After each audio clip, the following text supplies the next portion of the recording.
갔다 와서 이혼하는 경우도 제법 많다고 하잖아요.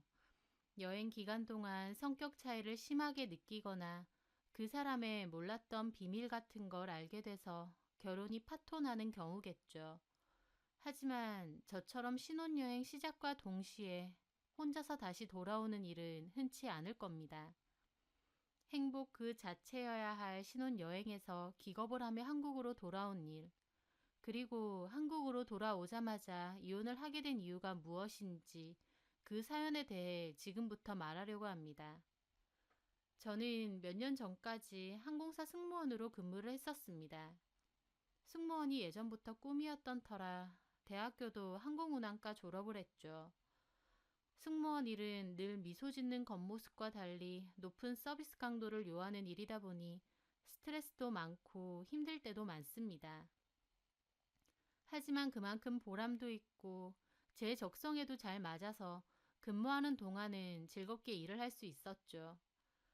하지만 취업 후 쉼없이 일만 해오니 점차 일에 대한 권태기가 느껴졌습니다. 이 일 말고도 다른 일도 해보고 싶다던가 또는 생활에 변화를 주고 싶다 같은 여러 가지 생각을 할 무렵이었어요. 그때 마침 아는 지인분께 남자 소개를 받게 되었습니다. 지인분 SNS에 있는 제 사진을 보고 그 남자분이 저를 소개해달라고 부탁했다더군요. 그 남자의 직업은 회계사인데 사진으로 보니 인물도 좋은 편이었습니다.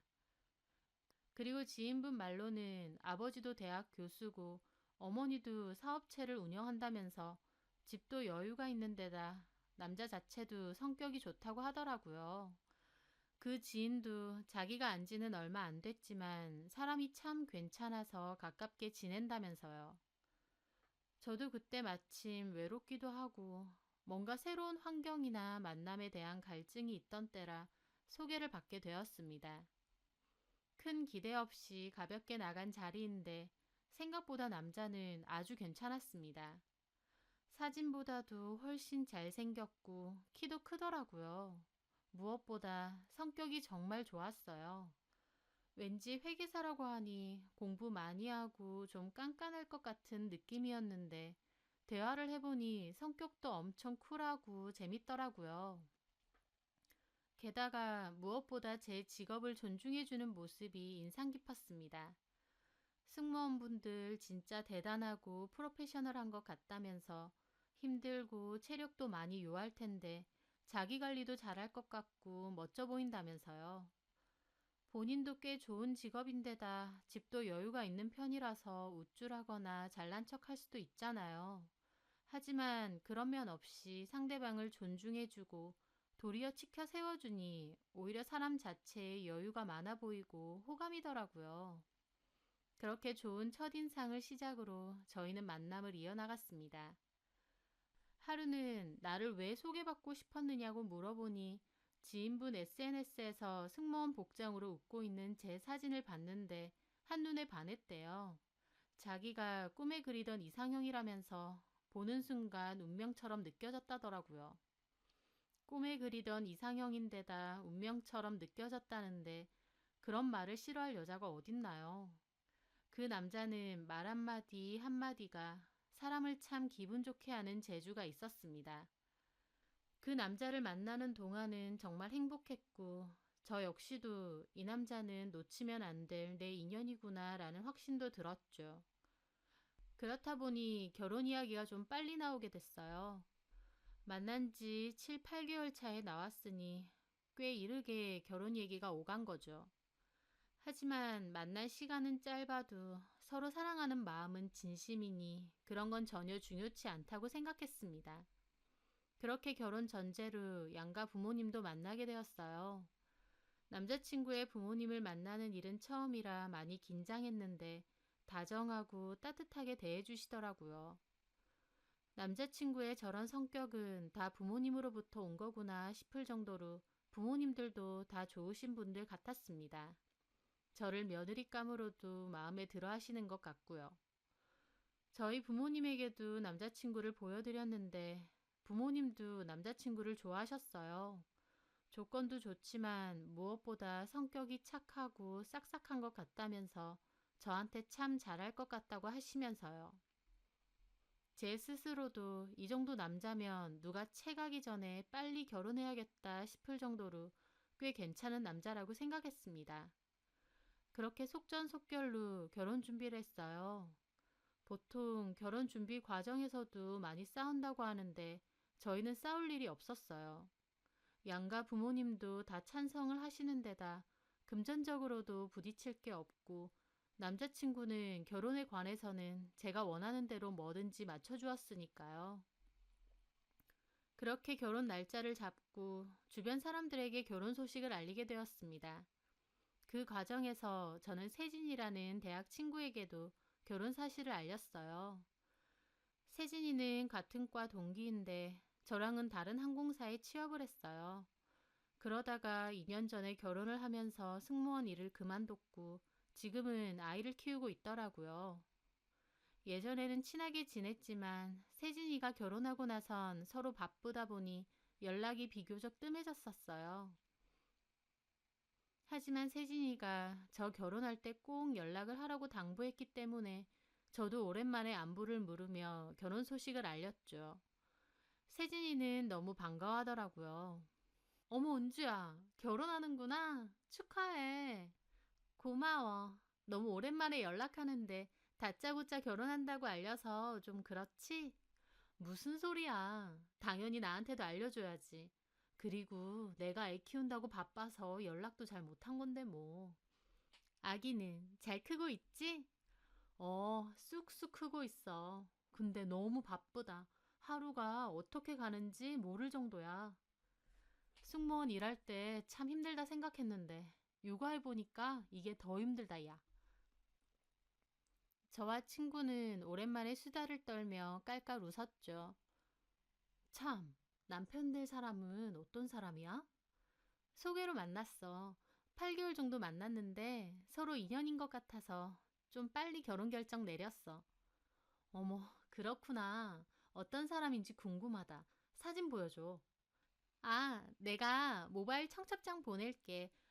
거기에 웨딩 촬영한 사진 있으니까 봐봐. 음, 결혼 미리 축하하고 결혼식 때 꼭 참석할게. 고마워. 그렇게 저는 세진이와의 통화를 끝내고 모바일 청첩장을 보내주었죠. 그런데 몇 시간 뒤에 세진이가 톡이 왔더라고요. 사진 너무 예쁘더라. 연예인 화보인 줄 알았잖아.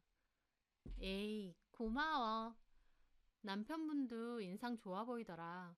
근데 나 너네 남친 사진 한참 봤다? 이상하게 너네 남친 얼굴이 낯이 익어.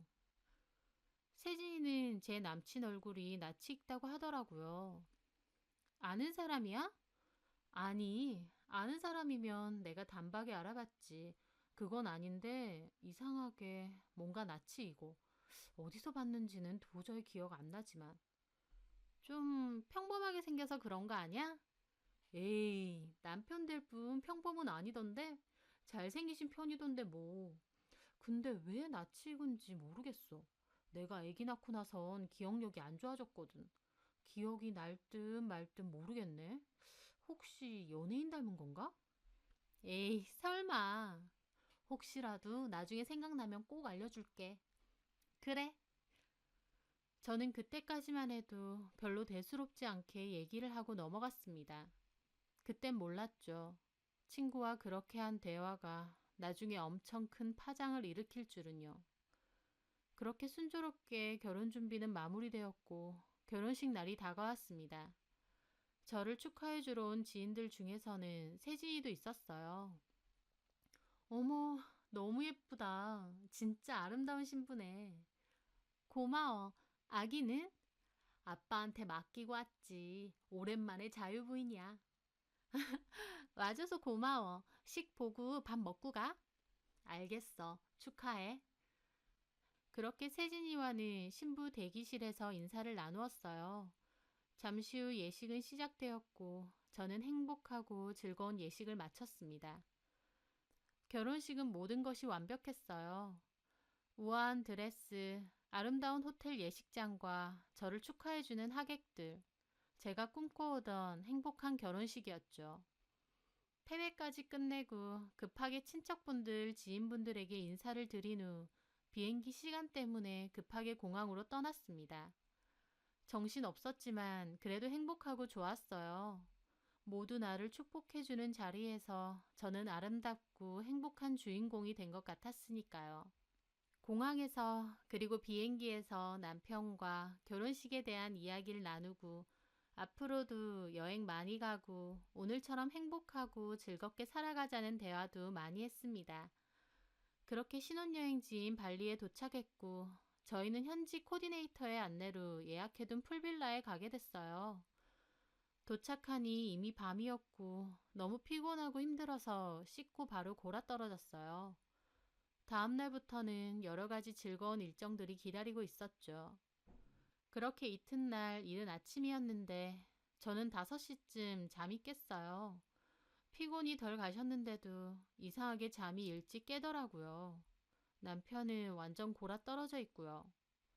이제는 남친 아니고 남편이 됐구나. 새삼스러운 기분을 느끼며 앞으로 이 사람과 남은 인생 잘 살았으면 좋겠다라는 마음가짐도 새로이 했습니다. 그러면서 자는 남편의 머리도 쓰다듬고 이불도 잘 덮어주었죠. 금방 깰 것 같지 않아서 저는 수영장이 있는 테라스로 나가서 폰을 보고 있었어요. 어제는 골아 떨어진다고 몰랐는데 일어나 보니 카톡이 많이 들어와 있더라고요. 거진 결혼 축하한다는 톡들이었습니다. 감사한 마음으로 하나씩 보고 있을 무렵이었어요. 세진이에게서도 톡이 와 있더라고요. 시간을 보니 한국 시간으로 새벽에 보낸 거더라고요. 그런데 그 내용이 은주야, 나 너네 남편 누군지 기억났어. 내가 계속 가물가물했는데 결혼식에서 얼굴 보고 그제야 기억나더라. 한국 오면 꼭 연락 좀 해줘. 였습니다. 좀 어리둥절했어요. 남편을 어디서 봤는지 기억이 났다는 건데 왜 이렇게 심각하게 보냈을까 싶었거든요. 뭐지? 어디서 본 거지? 저는 궁금증을 느끼며 답장을 보냈습니다. 세진아, 내 남편 누군지 기억났다고? 근데 왜 그렇게 심각하게 톡을 해? 저는 그렇게 보내고 세진이가 만약 자면 나중에 답장을 보내겠지 생각했습니다. 하지만 좀 있다가 바로 톡이 오더라고요. 안 자고 있었네. 좀 일찍 깼어. 네 톡 보고 깜짝 놀랐어. 내 남편을 어디서 봤길래 그래? 제가 보낸 톡을 읽었음에도 한동안 답이 없더라고요. 갑자기 잠이 들었나 생각하던 찰나 다시 톡이 왔습니다. 있지. 너 신혼여행 간 건데 내가 이런 말을 해도 될지 안 될지 모르겠어. 근데 최소한 내가 알고 있는 걸 너한테 하루라도 빨리 말해주는 게 맞는 것 같아. 저는 친구의 심각한 톡을 보고 덩달아 심각해졌습니다. 도대체 내 남편을 어디서 봤길래 이러는 거지? 궁금하다 못해 겁이 나더라고요. 도대체 어디서 내 남편을 봤길래? 혹시 옆에 남편 있니? 자고 있어. 나 혼자 나와 있어. 그리고 세진이는 제 남편에 대한 비밀을 얘기해 주었습니다. 내 승무원 동기 중에 진아라고 있거든. 걔가 몇 년 전에 결혼을 한다면서 자기 SNS에 사진도 많이 올렸거든. 자기 남친 사진. 그리고 모바일 청첩장도 줬었고. 어, 근데 걔가 결혼 날짜 다 잡아놓고 갑자기 결혼을 파토낸 일이 있었거든. 근데 이상하게 낯이 익다 생각했는데 너네 남편이 그 진아 전 남친인 것 같아. 저는 좀 놀라긴 했어요. 세진이의 회사 동기와 제 남편이 한때 사귀는 사이였다니요. 그것도 결혼을 전제로요. 하지만 결혼 전에 사귀다가 헤어질 수도 있는 거고 그게 큰 문제는 아니었죠. 과거 없는 사람이 어디 있나요? 저는 그래서 세진이에게 다시 물었습니다. 근데 사귀다가 아니다 싶으면 헤어질 수도 있잖아. 결혼 전제라고 해도. 이혼 사실을 속인 것도 아니고 파혼 정도는 나도 이해할 수 있어. 꼭 말해야 되는 의무가 있는 것도 아니고. 저는 세진이가 저에게 급하게 말해줘야 되는 게 이건가 했어요. 그런데 세진이가 저에게 진짜 하고 싶은 말은 그게 아니더군요. 바로 이어지는 세진이의 말은 정말 충격 그 자체였거든요. 당연히 파혼할 수 있지. 문제는 파혼 사유 때문에 그렇지. 파혼 사유가 뭔데? 그 친구가 너네 남편 만났을 때 헤르페스 2형에 걸렸대. 헤르페스? 들어본 적은 있는데 그게 뭔가 싶었습니다. 그게 뭔데? 성병. 저는 그 단어를 본 순간 소스라치게 놀랐어요. 갑자기 난데없이 성병이라뇨. 성병이라고? 그 친구 말로는 헤르페스라는 게 1형, 2형이 있대. 근데 1형이라는 건 그냥 가볍게 지나갈 수도 있대. 뭐 입술에 포진 생기고 그런 정도로. 2형이 문제인데 이게 치료제가 없대. 게다가 여자한테 엄청 치명적이래. 만약 감염된 채로 아기를 가지면 높은 확률로 기형이거나 사망할 수도 있다면서. 저는 친구 말이 무슨 말인지 머리가 다 어질어질 하더라고요. 그런 성병을 다른 사람도 아니고 바로 전날 결혼식을 올린 제 남편이 걸렸다뇨. 정말이야? 어, 이 친구도 결혼 준비하면서 밑이 간지럽고 이상한 게 나서 병원 갔다가 E형 헤르페스 진단받았대.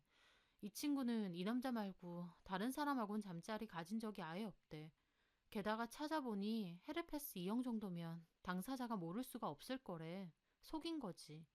내 친구 그걸로 엄청 충격받고 건실하고 착해서 결혼까지 결심한 남자가 성병 보균자인데다 본인까지 결국 감염시켰으니까. 그 길로 내 친구는 몰래 그 남자 뒤를 캤는데 앞에서는 건실한 척 하면서 뒤에선 즉석 만남 어플 그런 걸로 여자들 무지하게 만나고 다녔었나 봐. 저는 믿을 수가 없었어요. 세진이가 뭔가 착각하는 거라고 생각했죠. 잠깐만, 알겠는데 그게 진짜 내 남편 맞아? 네가 착각한 거 아니고 비슷하게 생긴 사람 많잖아. 나도 처음에 네가 보내준 사진 봤을 땐 기억이 잘 안 났거든. 근데 네 결혼식 가고 실물로 보니 갑자기 딱 알겠는 거야. 왜 특징적인 부분이 보이잖아. 내가 또 사람 얼굴 기억 잘하는 편이고. 내가 착각하는 걸 수도 있겠지만 분명히 그 사람 맞는 것 같더라고. 가만 생각해보니 친구 전 남친도 회계사라고 했던 것 같고. 그래서 어제 결혼식 끝내고 고민하다가 진아한테 이 얘기를 했거든. 그랬더니 진아가 그 인간은 그런 사실 속이고 또 결혼하는 거냐면서 노발대발 하더라고. 그러면서 사진도 하나 보내줬어. 다 지웠는데 내 말 듣고 급하게 찾아보니까 다행히 하나 있더래. 필요하면 너 보내주라더라. 사진 보내줄까? 저는 세진이의 말에 가슴이 세차게 뛰었어요. 정말 남편이면 어떡하지 싶고요. 하지만 진실이 뭔지 알아야 했습니다. 저는 일단 사진을 보내달라고 했습니다. 사진이 전송돼서 오는 그 짧은 시간도 몹시 초조하더라고요. 그때까지도 작은 기대가 있었어요. 친구가 착각했을 거라는. 비슷하게 생긴 사람 많잖아요. 세진이가 사진으로만 본 거니 얼마든지 착각할 수 있고요. 하지만 세진이가 보내준 사진을 본 저는 무너질 수밖에 없었습니다. 사진 속 그 남자, 남편이 맞았거든요. 몇 년 전이다 보니 머리 스타일은 좀 달랐어도 얼굴은 단박에 알아보겠더라고요. 코에 점이라던가 퍼져 있는 눈썹, 갈색 눈동자. 그 남자의 특징이 그대로 있었어요. 아니, 특징이고 뭐고 그냥 얼굴이 제 남편 얼굴 맞더라고요. 저는 사진을 보고 한참이나 생각에 잠겼습니다. 다 거짓말 같았어요. 바로 어제 결혼식 올렸던 사랑하는 남자. 그런데 알고 보니 뒤에선 문란한 성생활을 즐겼고 그 때문에 성병까지 걸린 걸 속였다가 파혼까지 당했다니요. 도무지 제가 알고 있는 모습과 매치가 되지 않더라고요. 저는 한참 뒤 세진이에게 다시 톡을 보냈어요. 세진이는 저 때문에 잠도 제대로 못 잔 것 같더라고요. 맞는 것 같아. 너 괜찮아? 아니, 너무 충격이야. 나도 이런 말 너한테 전해야 될지 고민 많았어. 그냥 모른 척 할까 싶기도 했는데, 그러면 안 되겠더라고. 내 친구도 그때 그 병 옮아서 아직까지도 고생하고, 그 남자 생각하면 이가 갈린대. 그래서 도저히 모른 척 할 수가 없었어. 지나고 보니 용기 내서 저를 구해준 세진이가 너무 고맙지만, 그때 당시엔 이런 충격적인 말을 전해준 세진이에게도 원망이 됐어요. 바로 전날 결혼한 새 신부인 제가 감당하기엔 너무 큰 충격이잖아요. 저는 일단 세진이에게 나중에 한국 가면 다시 연락한다고 하면서 혹시 다른 사람에겐 절대 이런 말 안 했으면 좋겠다고 했습니다. 세진이도 걱정 말라고 했고요. 저는 친구와의 톡을 끝내고 어쩔 줄을 모르겠더라고요. 친구가 보내준 사진을 보고 또 봤죠. 아무리 봐도 남편 맞더군요. 어떻게 신혼여행 기간에 이런 일이 생길까 생각할수록 기가 막혔어요. 마음 같아선 그냥 모른 척 하고 싶기도 했어요. 몇 시간 전만 해도 너무 행복하다고 생각했었으니까요. 그때의 저로 다시 돌아가고 싶을 정도였죠. 하지만 이게 모른 척 할 수 있는 일은 아니었습니다. 인터넷을 켜 헤르페스 E형에 관해서 뒤져보니 성병 맞고 백신도 따로 없다더라고요. 한번 발병하면 계속 복균되어 있고 몸이 안 좋아지면 다시 올라오기 때문에 약 먹으면서 관리해야 되고요. 게다가 친구 말대로 임신 중에 감염이 이루어지면 태아에게도 악영향을 미칠 수 있다고 하고요. 그걸 보다 보니 이건 진짜 아니다 싶으면서 화가 치밀어 오르더라고요. 어떻게 이런 걸 속이고 결혼을 할 생각이 있을까? 그냥 덮고 결혼해버리면 그만인가 싶고요. 저는 테라스에서 2시간 넘게 있다가 결국 화가 잔뜩 난 채로 방으로 뛰쳐들어갔어요. 그리고 자고 있는 남편을 흔들어 깨웠죠. 쿨쿨 자다가 갑자기 일어난 남편은 무슨 일이냐고 그러더라고요. 그 얼굴을 보는데 다시 한번 믿기지가 않고 저는 겨우 마음을 가다듬고 말했죠. 나한테 속이는 거 있어? 어? 갑자기 자는 사람 깨워서 무슨 말이야? 당신 파혼한 적 있지? 그 순간까지도 저는 남편이 펄쩍 뛰며 뭔 소리냐 그런 일 없다고 해주길 바랬습니다. 제가 뭔가 오해해도 단단히 오해한 거라고 제 친구도 뭔가 착각한 거라고 믿고 싶었거든요. 하지만 제 입에서 파혼이라는 말이 나오자 남편의 눈동자는 심하게 흔들리더라고요. 어? 그 당황하는 얼굴을 보는데 맞구나, 진짜 맞구나 싶었습니다. 파혼했었던 거 맞구나. 누구한테 들었어? 어떻게 한 거야? 그게 중요해? 어떻게 그런 일을 나한테 말도 안 해? 미안해, 말 못한 건. 하지만 서로 안 맞으면 파혼할 수도 있잖아. 결혼하고 이혼도 하는 마당에. 좋은 일도 아니고 굳이 말할 필요 없다고 생각했어. 자기도 너무 신경 쓸 것 같았고. 참 뻔뻔하더라고요. 단순한 성격 차이 같은 걸로 헤어진 것도 아니면서요. 저는 소리를 질렀어요. 성병 걸려서 헤어진 거라며. 제 말에 남편은 더 놀라더라고요. 어? 당신 헤르페스 E형? 그거 걸렸다며. 그래서 그 파혼한 여자한테도 옮긴 거라며. 내가 다 알아봤어. 그거 성병이고 약도 없다면서. 가임기 여자한테 위험한 거라면서. 어떻게 그런 걸 속여? 남편의 눈동자가 미친 듯이 흔들리더라고요. 아, 이 사람 진짜 나 속인 거 맞구나. 철저히 나한테 비밀로 한 거 맞구나. 여실히 깨달아지는 순간이었습니다. 근데도 한다는 소리가 뭔 줄 아세요? 너 내 뒤라도 캤어? 기가 막히더군요. 잘못했다 사과도 아니고 자기 뒤를 캤냐고 오히려 불쾌하다는 듯 미간을 찌푸리더라고요. 뭐라고? 그게 할 소리야? 아니면 그런 걸 어떻게 다 알아? 사람이라도 썼어? 그래서 내 과거라도 다 캔 거야? 지금 뭐가 중요한지 몰라? 그런 중요한 사실을 속이고 결혼까지 해놓고 뒤라도 캤냐고? 그리고 만약 내가 뒤라도 캤다고 쳐. 당신만 떳떳하면 아무 문제 없잖아? 남편은 잠깐 눈알을 굴리더니 변명을 했습니다. 누가 뭐라고 했는지 모르겠는데 그거 다 거짓말이야. 뭐 흥신소라도 의뢰했는지 모르겠는데 그런 사람들 다 사기꾼이라고. 너한테 돈 더 뜯어내려고.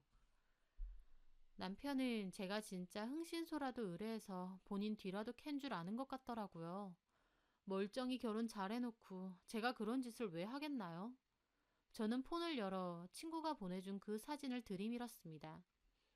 내 친구가 당신 얼굴 보는데 알겠더래. 자기 동료랑 파혼한 남자라고. 당신 파혼했던 여자가 증거라고 사진도 보내줬어. 남편은 제 폰을 뺏어서 그 사진을 보더라고요. 그러면서 엄청 골치 아프다는 듯 머리를 감싸더라고요. 막 혼자서 아 진짜 미치겠네 그러는데 그 순간에 정이 더 떨어졌어요. 저한테 미안한 게 아니라 이걸 결국 들켰구나 하는 느낌이었거든요. 그런 남편을 바라보는데 문득 드는 생각이요. 내가 이 사실을 모르고 결혼 생활을 지속했더라면, 그래서 나까지 그 병에 걸렸다면 어쩌면 이 남자는 나한테 전부 뒤집어 씌울 수도 있었겠다 싶더라고요. 그냥 그 순간 그 생각이 강하게 들면서 아, 이 남자 진짜 아니다. 끝내야 된다라는 확신이 들었어요. 왜냐면 저는 최소한 잘못했다고 하거나 아니면 자기도 그런 병이 있는지 몰랐다고 우기거나 혹은 말해야 되는데 타이밍을 놓쳤다던가 하는 식의 변명이라도 할 줄 알았거든요. 근데 바로 뒤를 캤냐고 저를 의심하고 골치 아프다는 표정을 짓는 걸 보니 젠틀한 척, 사람 좋은 척 하는 이 사람한테 내가 속아도 단단히 속았다는 걸 깨달은 거죠. 저는 바로 자리에서 일어나 옷을 대충 껴입고 짐을 챙겼어요. 제가 거의 짐을 다 챙길 즈음에야 저한테 다가오더니 말리더라고요. 얘기 좀 하자면서요. 저는 뿌리치고 입구까지 가서 말했죠. 할 얘기 있으면 지금 당장 해. 왜냐면 나 지금 택시 타고 공항 갈 거거든. 무슨 소리야? 우리 지금 신혼여행 온 거야. 근데 이렇게 갑자기 돌아간다고? 그럼 당신 같으면 아무 일 없던 것처럼 계속 여행할 수 있겠어? 미치고 팔짝 뛰고 싶은 건 나야. 어떻게 그런 병을 숨기고 결혼을 해? 나한테 옮기는 것도 모자라서 나중에 임신하면 아기까지 문제 생기는 거야. 그걸 알면서도 이런다는 게 말이 돼? 관리 잘하면 돼. 어차피 잠복 끼고 엄청 피곤하거나 컨디션 안 좋은 거 아니면 잘 발병도 안 돼. 말이 돼? 그런다고 있는 게 없어지는 거 아니잖아. 그리고 나 다 들었어. 즉석 만날 어플이니 뭐니 하면서 뒤에선 여자들 엄청 만나고 다녔다며. 결국 그 병도 그렇게 걸린 거고. 나랑 결혼한 자 해놓고 사실은 뒤에서 다른 여자들도 계속 만났던 거지. 아니야. 그건 그 여자가 다 지어낸 거야. 성병 걸려서 파혼까지 하는 마당에 그런 걸 왜 지어내겠어.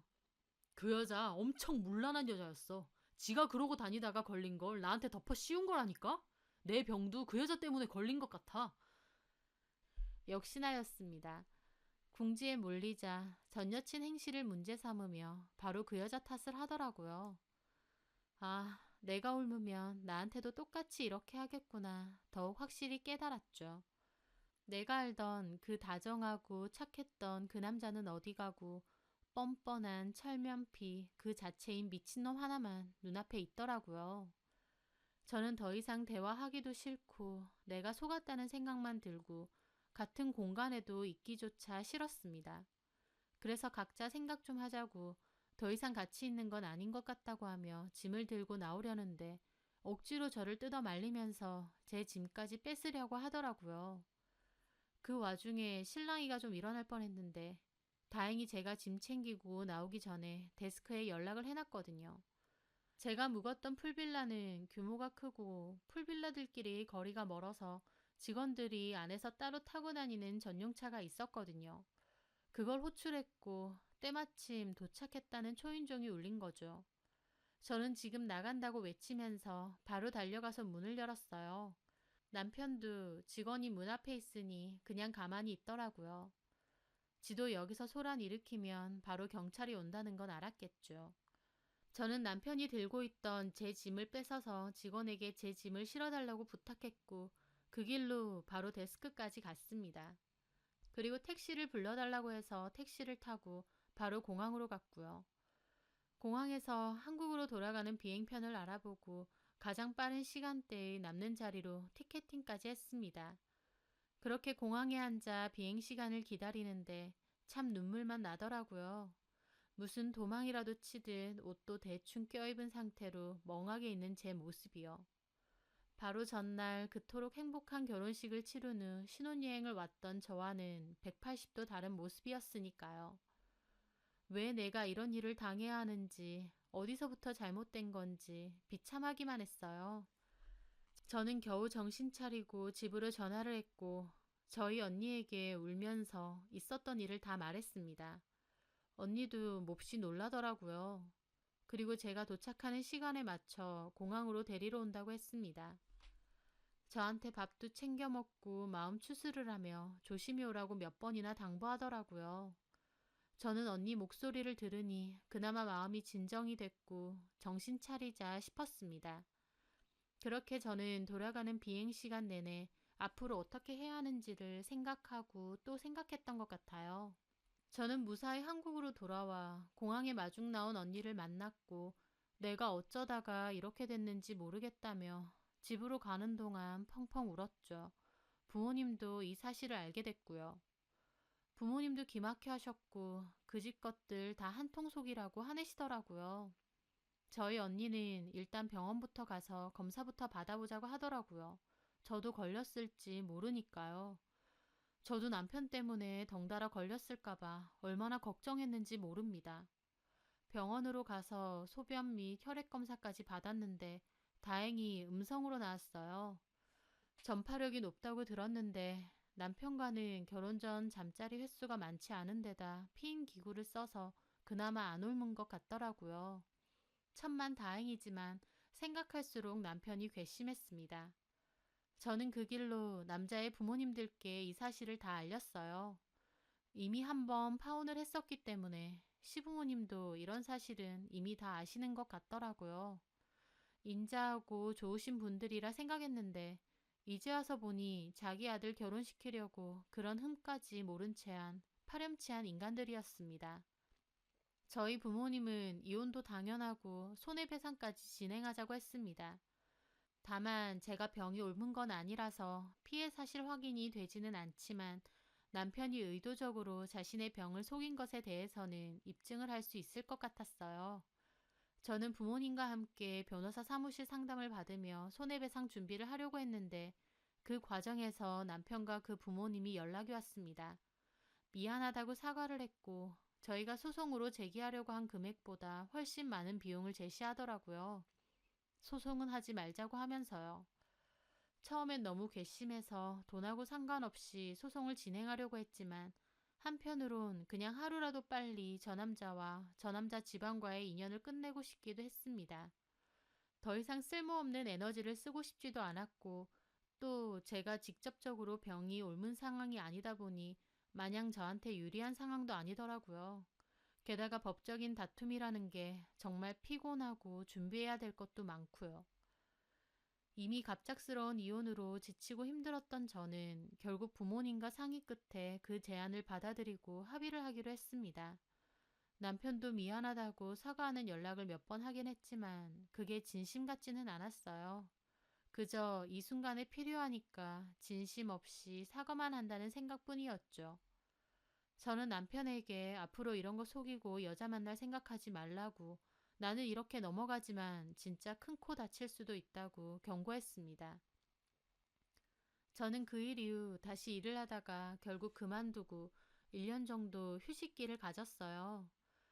제 앞에서 대놓고 말하는 사람은 없지만 뭔가 제 이혼 사유에 대해 뒤에서 이러쿵 저러쿵 말이 많은 것 같았고 저도 너무 불편했거든요. 1년간의 휴식 후에 저는 승무원 채용 관련 컨설턴트로 새로운 일을 시작하게 되었고 현직으로 일할 때보다 더 적성에 잘 맞아 즐거운 마음으로 후배 양성하는 일을 하고 있습니다. 시간이 약이라고 지나고 보니 모든 게 다 다행이라는 생각만 들더라고요. 저에게 용기 있게 제 남편의 실체를 까발려준 세진이가 너무 고맙기도 했고요. 그래서 마음을 추스르고 난 다음에는 세진이를 찾아가 밥도 사고 진심으로 고맙다고 인사도 했어요. 만약 같은 상황에 제가 처했다면 제 입장이 난처해지고 곤란해질 게 뻔한데도 그렇게 친구를 위해 말해줄 수 있을까 싶었거든요. 용기 있게 저를 위해 진실을 말해준 그 친구에게 참 고마울 따름입니다. 저를 속이고 기만했던 그 남자. 하나를 보면 열을 난다고. 겉으로만 빛 좋은 개살구였지 속은 완전 엉망진창이었던 그 인간. 개벌은 남주겠냐마는 제발 정신 차리고 엄한 여자 고생시키지 말고 혼자 살았으면 싶네요. 제 사연 들어주셔서 감사합니다.